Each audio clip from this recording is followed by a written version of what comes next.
우리가 이미 다 잘 알고 있는 사실입니다만은 우리나라의 초등학생들의 행복도가 OECD 국가 중에 꼴찌라는 사실입니다.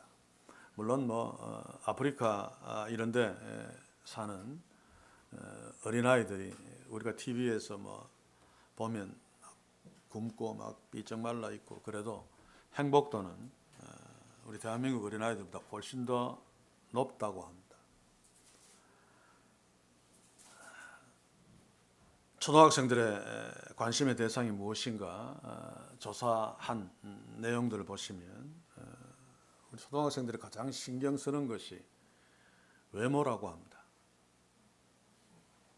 물론 다른 것도 관심이 있겠습니다만 첫째는 얼굴이고 둘째는 키고 셋째는 비만인가 날씬함인가 이런 것들로 서로에게 경멸도 하고 또 우쭐거리기도 하고 또 이런 것들로 인해서 살기 싫다라고 하는 절망감을 갖기도 하고 그렇답니다.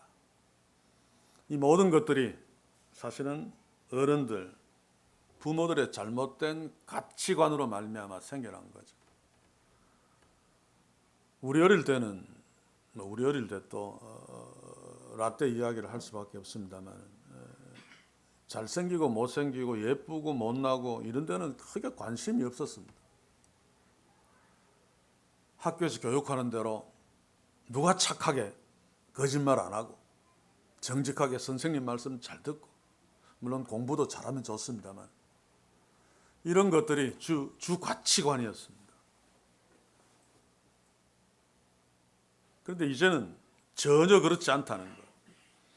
이러니 행복도가 가장 낮을 수밖에 없습니다.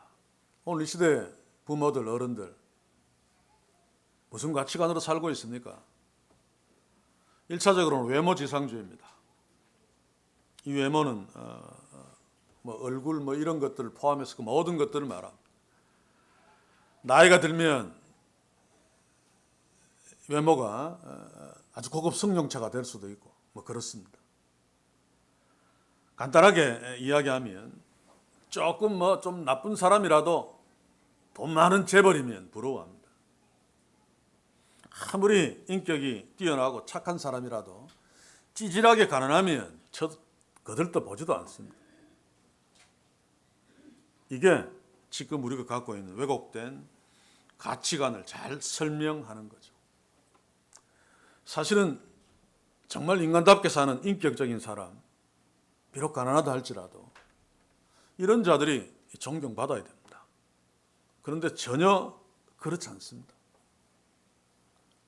조금 개같이 살아도 돈 많은 인간들, 또 높은 자리에 앉아있는 인간들 이런 자들을 부러워하며 때로 출세하고 싶어서 그럴지 모르겠습니다만 존경한다고 하는 우리는 어떻습니까? 한번 생각해 보십시오. 제가 오늘 제목을 자녀, 부모의 거울 이것은 만고불변의 진리입니다. 그냥 전체를 이야기하면 지금 크고 있는 자녀들, 어른들을 비추어 놓은 거죠.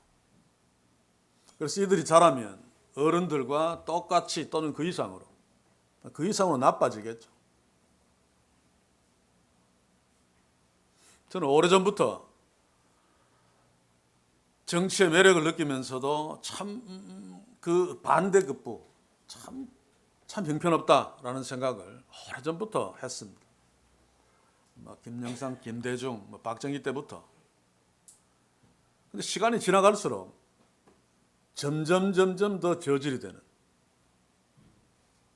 올해가 최악의 국회다라고 말합니다만 저는 다음 23대, 24대, 25대 지나가면 어쩌면 도둑놈들끼리 모여서 누가 정과가 많은가, 정과 가장 많은 사람이 국회의장이 되고 이런 날이 오지 않을까라는 슬픈 생각도 합니다만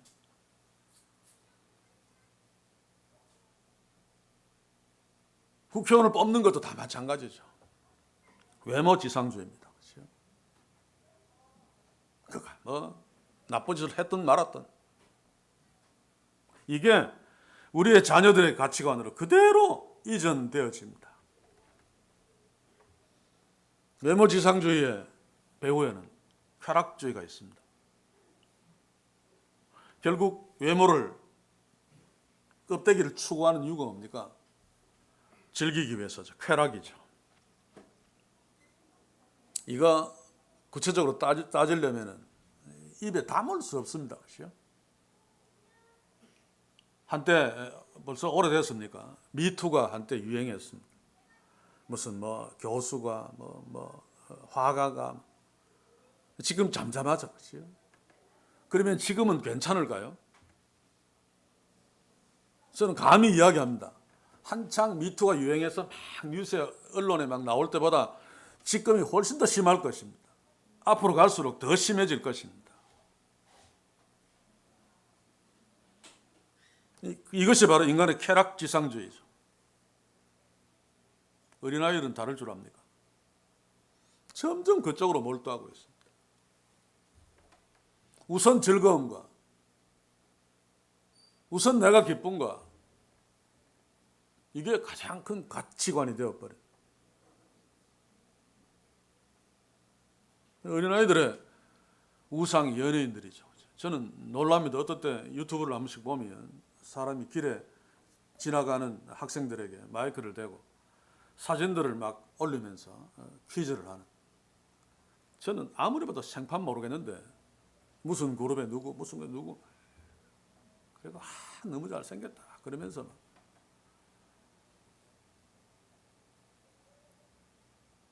사실 뉴스에 드러난 연예인들의 그 비리들, 매춘, 마약.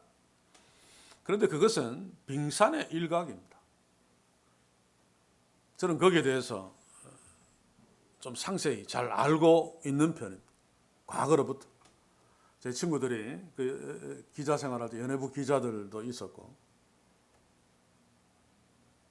또 저도 비록 지방 이런 데지만은 언론하고는 직접 그 당시에는 안 그랬죠. 그 음악실, 음악다방에서 DJ 노릇하면서 피해 다니면서 그런 곳도 한마디로 엉망진창입니다. 40년 전이지만 연예계라고 하는 것이 그런 동네입니다. 그런데도 우리 청소년들, 어린아이들의 머리에는 온통 그거밖에 없죠. 다 어른들 때문입니다. 이런 상황에서 정말 우리 부모된 우리들은 정신을 바짝 차리고 두려워해야 됩니다. 왜냐하면 외모 지상주의, 쾌락 지상주의 그 모든 배경에는 최고의 가치가 황금이기 때문에 그렇습니다. 연예인들에게 화나는 이유가 뭡니까? 한 번씩 보면 상상을 초월하겠어요. 30짜리 CF 찍는데 1억도 아니고 10억이 넘고 무슨 연예 프로 한 번 등장하는데 매주 나오죠. 그죠? A급들은 2천만 원이 넘고 드라마는 1회 1억이 넘는 연예인들이 수두룩합니다. 그러니 개판 치는 건 어쩌면 당연하다라고 할지 모르겠는데 막 어린아이들이 연예인들을 선호하는 것도 마찬가지죠. 결국 오늘 이 시대에 모든 것들의 배경에는 돈이라고 하는 것이 자리 잡고 있습니다. 아마 자식들은 부모들의 그런 모습을 보고 자랐을 것입니다. 돈에 사죽을 못 쓰는. 엄마 아빠 싸우는 것도 가장 큰 주제는 돈.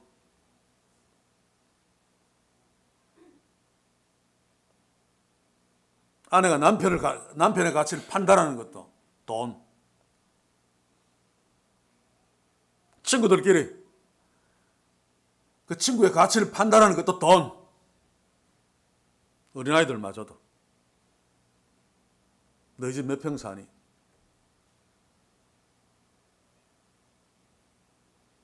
그래도 우리 어릴 때는 낭만이 있었습니다. 그죠? 둘이 처음 딱 만나면 네 야한테 이기나? 그건 막 쫄리는데. 너 몇 평에 사니? 이건 정말 비인간적입니다. 정말 무서운 것은 세상은 그렇다 손치더라도 교회 가정들이 다 무너지고 있습니다. 세상과 다르지 않고 어떤 부분에서는 세상보다 더 심합니다. 제가 어떤 글에서 읽었습니다. 어느 소년원에 그 소년원 원생들의 부모들의 종교를 조사하니까 기독교라고 적어놓은 부모들이 60%가 넘더라. 50% 반만 되어도 충격적인데 60%가 넘더라. 물론 저는 예수 믿는 사람들이 아니라 그냥 교회 다니는 사람이겠지라고 하면서도 야, 이게 보통 문제가 아니다.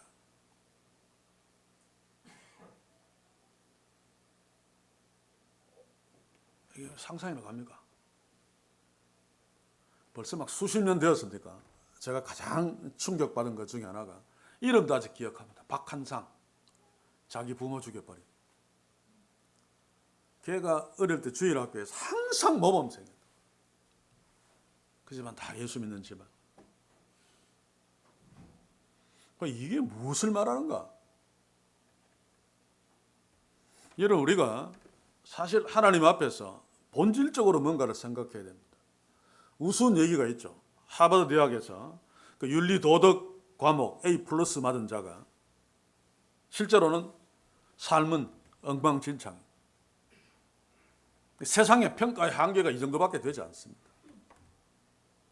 그래서 우리는 세상이 평가하는 어떤 점수, 수치에 매달리기 전에 하나님 앞에서라고 하는 중요한 기준이 교회와 교회에 속한 가정들에 통해야 됩니다. 어떻게 소년 원생들의 60% 이상이 예수 믿는 부모들을 갖고 있는가? 이게 정말 사실이라면 한국교회 다 문 닫아야 됩니다. 그렇죠? 부끄러워서 어떻게 교회 문을 열고 있겠습니까? 사랑하는 성도 여러분, 그래서 오늘 어린이 주일, 또 어린이 날이기도 합니다만 부모된 우리들, 또 아이들을 다 키웠더라도 선배된 우리들 정말 정신 차려야 합니다. 왜냐하면 다음 세대 우리 어린아이들의 성패는 부모, 어른들, 우리에게 달려있기 때문입니다. 우리의 삶이 그대로 자녀에게 비춰집니다. 이 사실은 가슴속 깊이 새기면서 아이를 볼 때마다 내 아이는 나의 거울이다 라고 하는 생각을 잊지 마시길 바랍니다. 성경도 그것을 간과하고 있지 않습니다. 제가 다른 설교에서 종종 인용합니다만 요한복음 13장 2절을 한번 보십시오. 마귀가 벌써 시몬의 아들 가룟 유다의 마음에 예수를 팔려는 생각을 넣었더니, 일반적으로 어떤 정보를 전하려면 마귀가 벌써 가룟 유다의 마음에 라고 하면 충분합니다. 그런데 시몬의 아들이다라고 가룟 유다의 정체, 가룟 유다의 부모가 시몬이다라고 하는 사실을 밝힙니다. 이것은 시몬이 가룟 유다의 아버지의 책임이 크다라고 하는 것을 웅변적으로 말하는 거죠. 여호수아서 7장 1절을 봐도 동일한 성격의 말씀이 나옵니다. 우리는 아간의 범죄 잘 알고 있습니다.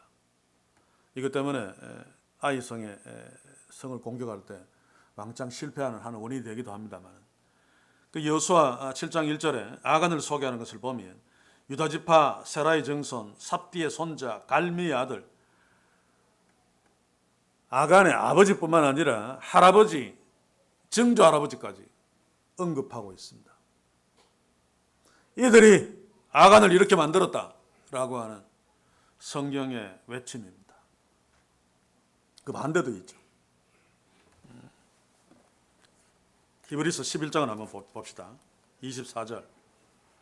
믿음으로 모세는 장성하여 바로 공주의 아들이라 칭함을 거절하고, 그리고 25절 26절 쭉 이어 모세의 믿음을 히브리서가 언급하고 있습니다. 그런데 이 모세가 누굽니까? 이스라엘에서 최고 위대한 지도자입니다. 유대인들은 아브라함, 모세, 다윗을 자랑스럽게 자신들의 조상으로 여기죠. 그러나 이들 중에 한 사람을 꼽으라면 거의 예외 없이 모세를 선택할 것입니다. 모세만큼 위대한 자가 없습니다. 자, 그런데 히브리서 11장을 보시면 그 위대한 모세의 믿음을 언급하면서 그 바로 전에 23절에 믿음으로 모세가 났을 때 그 부모가 아름다운 아이임을 보고 석 달 동안 숨겨 임금의 명령을 무서워 아니하였으며, 모세의 믿음 앞에 모세 부모의 믿음을 언급합니다. 바로 앞에. 가룟유다의 멸망이 그의 아버지 시몬의 영향이 컸다. 아간의 멸망이 그의 조상, 그의 아버지 갈미 때문이다 라고 말했듯이 모세의 믿음, 모세가 이스라엘에서 가장 위대한 하나님의 종이 된 것은 그의 아버지의 믿음 때문이다 라고 하는 사실을 모세의 믿음 앞에 모세의 부모의 믿음을 언급함으로 웅변적으로 말하고 있습니다. 이 부분은 아무리 강조해도 지나치지 않죠. 그런 관점에서 이 시대에 세상은 이야기할 필요 없고 교회들의 우리들의 그 믿음 상태를 놓고 본다면 어린아이들은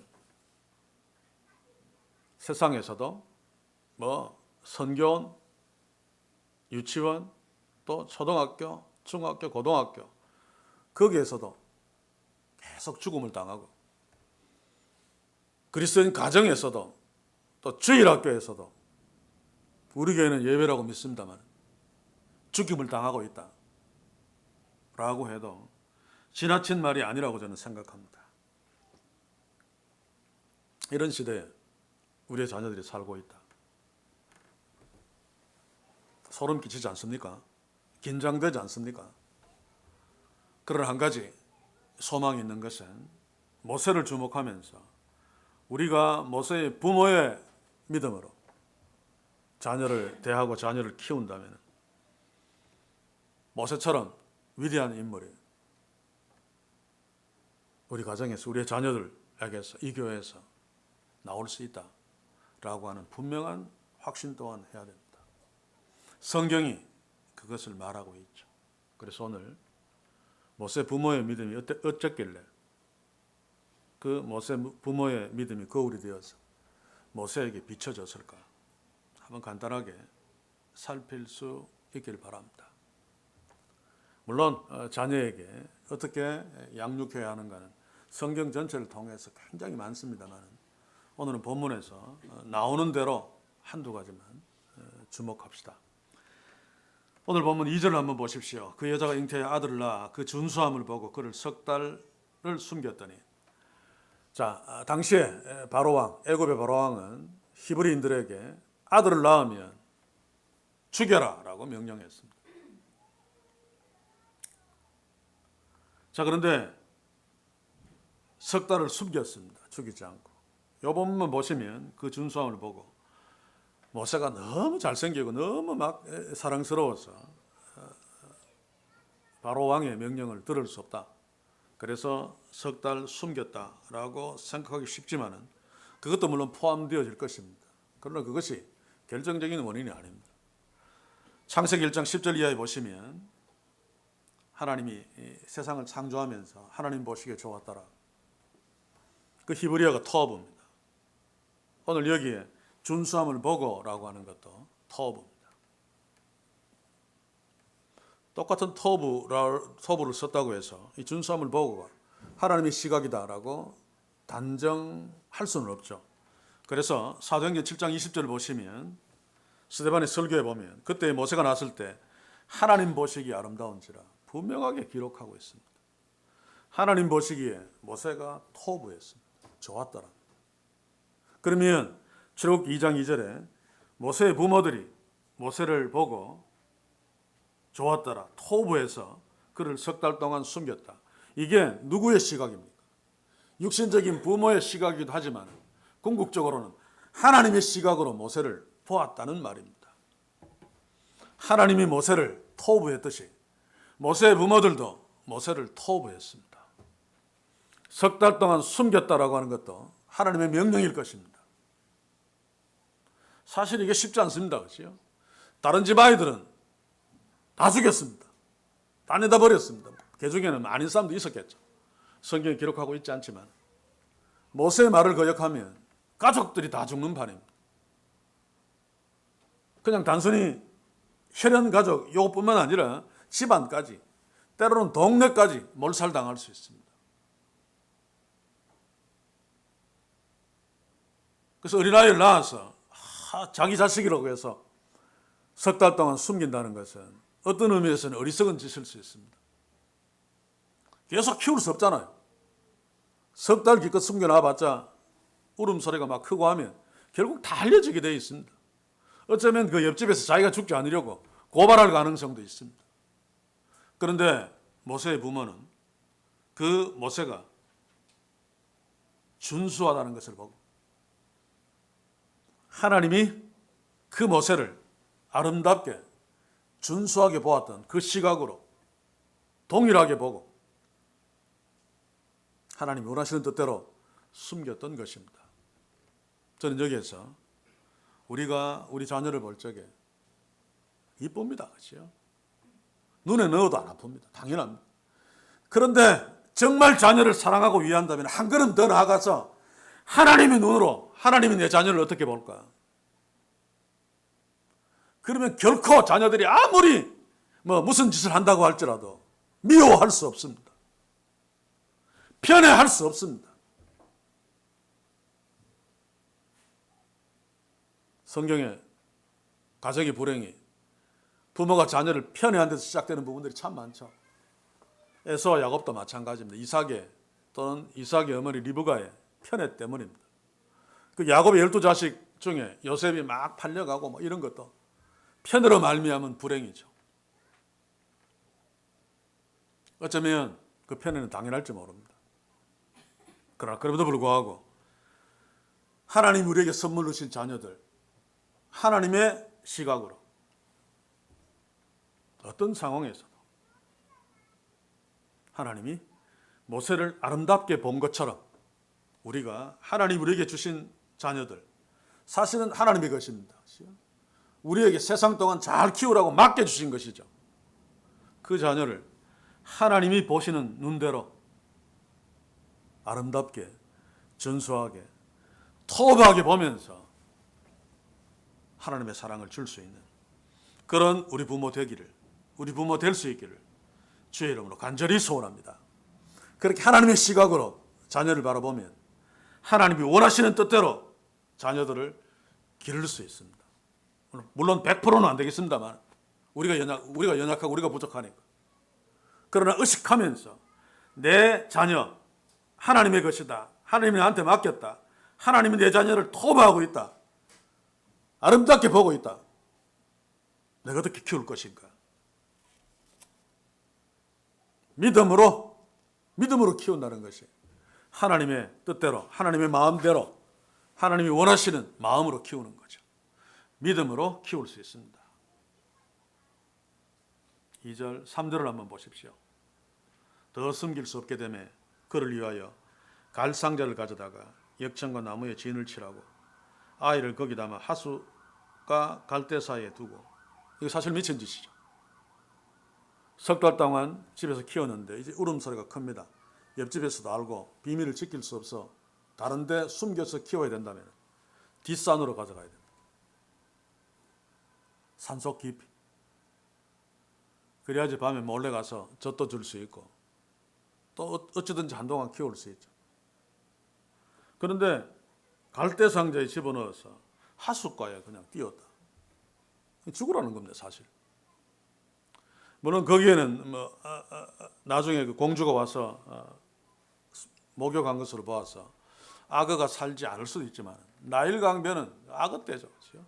그렇지 않더라도 온갖 짐승들이 다 있는. 그런데 이 부모는 그 준수한 그래서 석 달 동안 숨겨서 키웠던 아이를 역청을 칠한 갈대 상자에 넣어서 갈대 사이 강가에 두었습니다. 버린 거죠. 유기한 것입니다.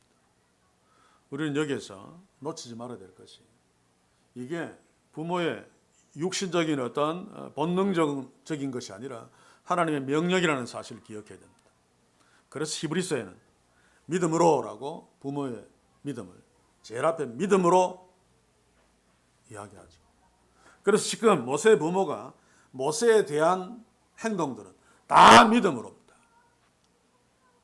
제가 무슨 말을 하는가 하면, 이 말로 무슨 말을 하고 싶은가 하면, 때로는 우리의 생각에 이 아이를 잘 키우려면 아무도 모르는 산속 깊이 데리고 가야 된다 라고 하는 생각, 하나님의 생각이면 다행인데, 그렇지 않고 어떤 때는 가장 위험한 곳에 보내야 된다, 이게 하나님의 뜻이라면 이것을 선택할 수 있는 믿음의 눈이 있어야 된다, 그 말입니다.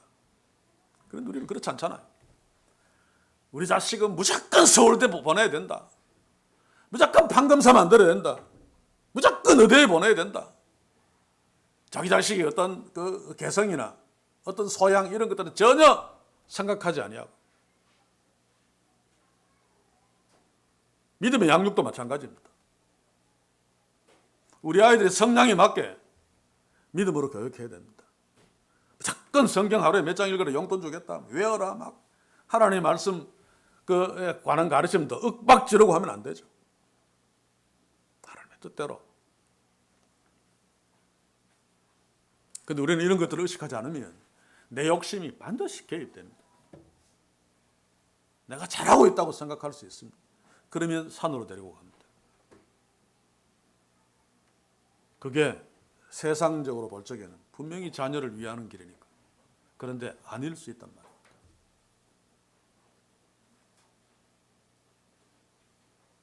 모세의 부모는 믿음으로 모세를 하숫가에 보냈습니다. 산보다 훨씬 위험한 곳. 자, 그런데 갈상자를 우리가 주목해야 됩니다. 이 갈대상자, 갈상자라고 하는 이 표현, 히브리어로 테반데 방주라는 뜻입니다.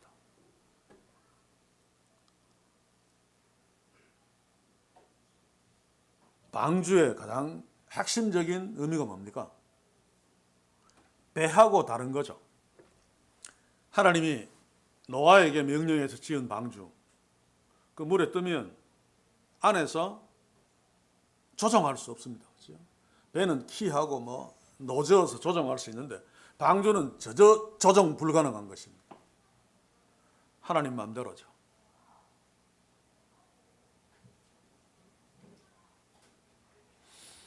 오늘 이 부모가 갈상자에 모세를 담아 하나님이 분명히 명령했을 것입니다. 산이 아니고 갈대숲에 방치해라.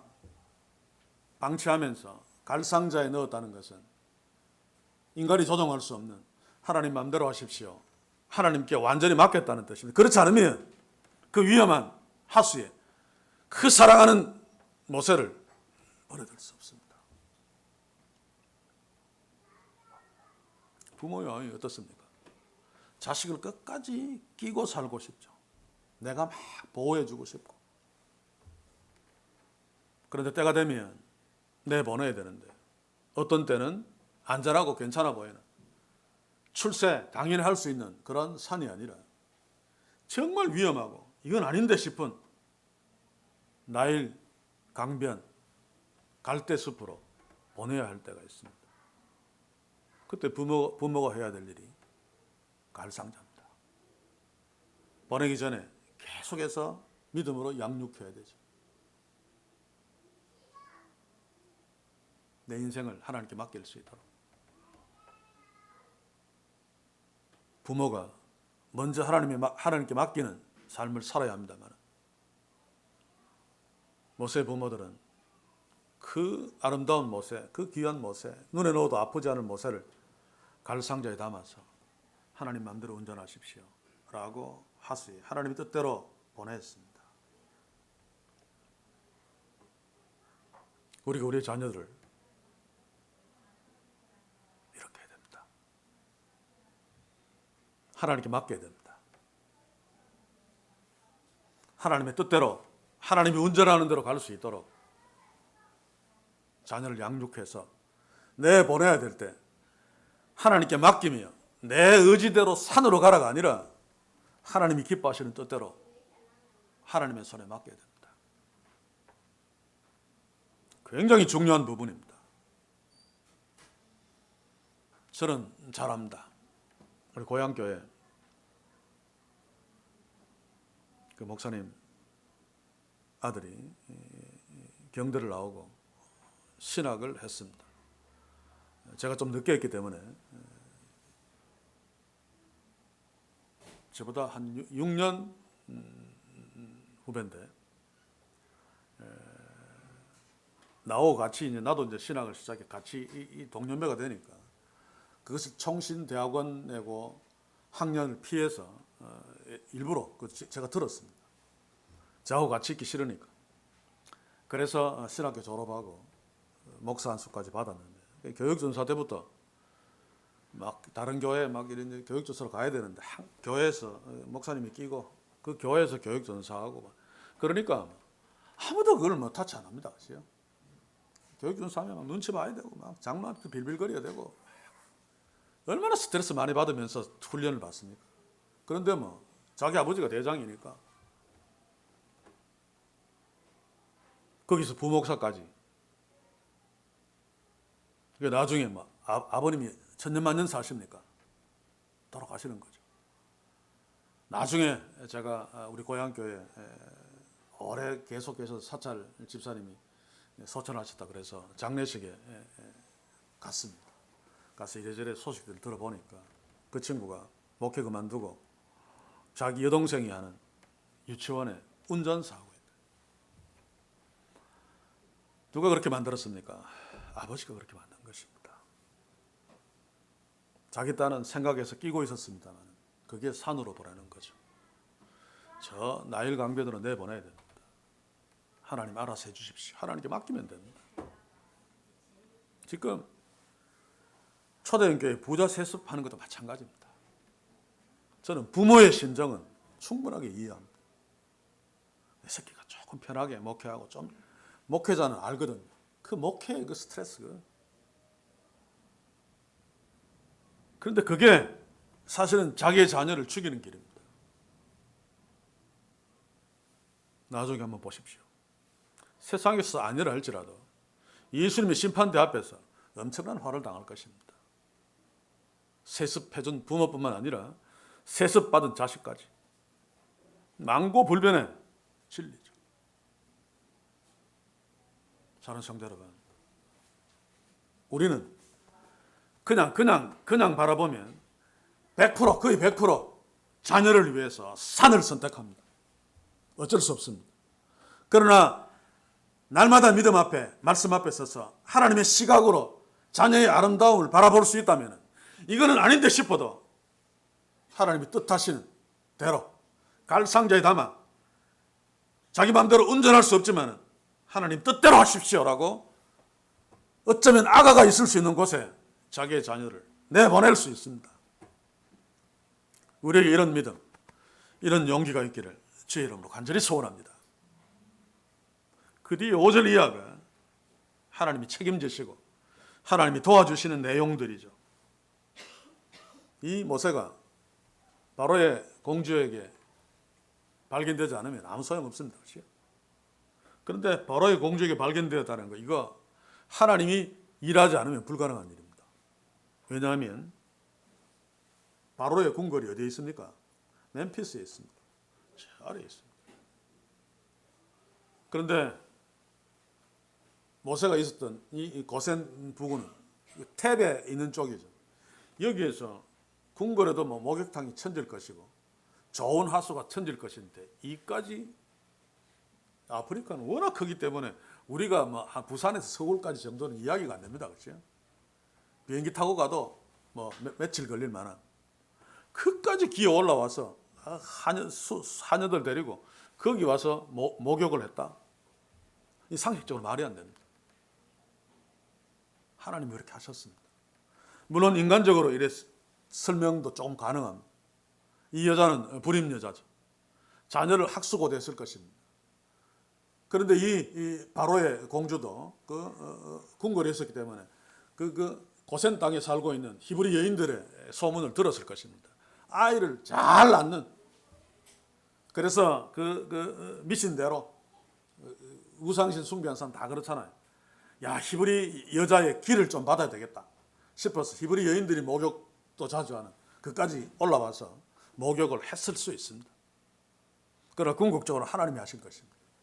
모세를 발견케 해서 모세의 궁에 키우도록. 자, 발견합니다. 모세 시인들이 발견해서 데리고 오죠. 히브리 아이인 건 누구나 다 압니다. 그렇죠? 얼굴로 보면 표가 나겠지만 우리는 구별할 수 없을지 몰라도. 그러나 애굽의 아이 같으면 버리지 않습니다. 버린 것으로 봐서 히브리인의 아들이 틀림없는데 공주가 발견하는 순간 모세는 죽습니다. 그죠? 큰 강대국의 그 공주가 그 노예 그 아버지가 다 죽이라고 명령한 것, 그거 발견했다. 물에 확 수장시켜 죽여라. 100% 그렇습니다. 일반적으로는. 그런데 그렇지 않고 키웁니다. 데리고 옵니다. 저는 믿습니다. 하나님께서 그 여인에게 그냥 버릴 수 없는 모성애를 주셔서 그 모세를 자기 아들 삼게 하시는, 그렇게 설명하지 않고는 불가능합니다. 사랑하는 성도 여러분, 갈상자에 담아 그 위험할 것 같은 도저히 안 되는데 싶은 갈대숲 사이에 하수에 방치했더라도 그게 하나님의 뜻이면 하나님이 지켜주십니다. 하나님은 지금 모세를 이스라엘의 가장 위대한 지도자로 만들어가기 위해서 일단 당시에 가장 높은 학문의 장소인 바로궁으로 집어넣어서 교육시키려고 하는 거죠. 얼마나 놀라운 하나님의 계획이고 일하심입니다. 인간은 도저히 생각하고 상상할 수 없는 부분입니다. 자, 그런데 우리의 노력도 필요합니다. 하나님이 일하시는데 여기 보시면 5절 이하에 7절에 보면 그 너희가 바로에 따르게 이르되 내가 가서 히브리 여인 중에 유모를 불러다가 당신을 위하여 이 아이를 젖을 먹이게 하리이까. 갖다 놓고 계속해서 살폈죠. 무관심하지 않았습니다. 포기하지 않았습니다. 이게 부모의 책임입니다. 하나님께 맡겼다. 나는 이제 모르겠다가 아니고 하나님께 맡겼다. 그래도 계속 관심을 가지고 지켜보고 돌아봐야 됩니다. 저는 그 부분에서 정말 가슴이 아프고 찔립니다. 정말 잘 그러지 못했다. 그래서 부모임에도 불구하고 제대로 돌아보지 못하고 제대로 지켜주지 못했다라고 하는 것 때문에 참 힘이 듭니다만, 여러분, 오늘 시대 부모들을 제가 관찰할 수 있는데 관찰해 보니까 예전의 부모들에 비해서 너무 자기중심적이에요. 옛날에는 부모들은 자기 손가락을 잘라서라도 자식한테 뭐 어떻게 하는데, 지금은 자식이 자기 손가락 건드리면 자식 때려버립니다. 자식에 대한 관심도 다 자기에서부터 출발하는 거죠. 좋은 대학도 결국 그 대학 못 가면 내 친구들 앞에서 내 체면이 뭔데, 이런 것들이 상당히 많이 작용합니다. 사랑하는 성도 여러분, 나를 부인하고 자녀를 주목하며 관심 가지며 돌아봐야 됩니다. 이들이 누나를 시켜서 그 멀리서 모세가 어떻게 되나 계속 주목했듯이, 그러면 하나님이 그런 관심을 사용해서 일하신단 말입니다. 이 누이가 유모를 소개해 주잖아요. 기회를 딱 잡아가지고. 이 모든 것들이 하나님이 필요한 하나님의 일의 도구들입니다. 도구들. 근데 우리가 자녀들에게 무관심해 버리면, 관심을 갖자는 것이 무슨 치맛바람 일으키고 막 그렇게 하자는 것이 아닙니다. 한 번씩 자녀들이 집 학교는 못 보니까 집에 오면 대화하면서라도 좀 생각하는, 오늘 얘가 태도가 좀 다르다, 얼굴색이 좀 다르다, 이런 것들을 좀 감지해낼 수 있는, 자칫 그런 것들을 놓쳐서 그냥 지내보내면 나중에 안담한 결과를 맞이할 수도 있습니다. 그래서 우리는 우리 부모의 책임을 다하자는 것입니다. 이 누나처럼 우리 자녀를 멀리서 잘 관찰하는 그런 지혜로운 부모 우리가 될 수 있길 바랍니다. 하나님은 그 모든 것들을 통해서 우리의 자녀들을 돌아보시고 키우시며 축복하실 것입니다. 결국 하나님이 역사하셔서 이 모세는 당시 최고의 그 장소인 바로의 궁궐에 들어가서 왕실 교육을 받게 됩니다. 이거 인간의 힘으로 불가능하죠. 그리고 어머니는 유모로 들어가서 자기가 낳은 아이에게 젖을 먹이면서도 바로로부터 돈을 받습니다. 이것도 참 상상하기 어려운 기막힌 일입니다. 이 모든 것들이 하나님의 놀라운 역사입니다. 우리가 이 하나님을 믿습니까? 정말로 믿습니까? 그러면 모세의 부모의 믿음으로 우리의 자녀를 키웁시다. 1차적으로 자녀를 바라볼 때 하나님의 시각으로 우리의 자녀가 얼마나 준수한지 하나님 보시기, 우리의 자녀가 하나님 보시기 얼마나 아름다운지를 늘 기억하면서,